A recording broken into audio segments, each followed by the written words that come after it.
Hi there, Tweetie here. Wanted to let you know that if you look down in the links below, we've got more information and you can check out our playlist. There's lots of stuff there too. So let's get right to this one. Don't be a blabbermouth. Yep, that's right, I said that. Don't be a blabbermouth. Don't tell everybody about your preps and all your plans and everything you got out in the garden and what you have in the cabinets and what you're doing for water. You don't want to do that. You don't want to advertise what you have.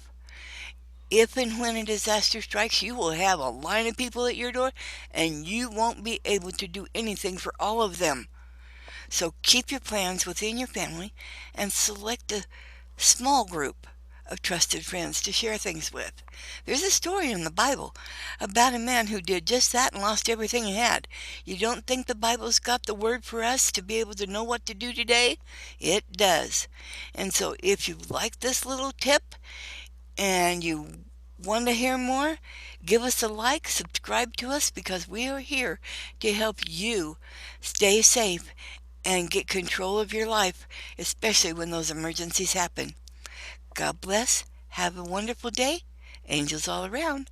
Bye now.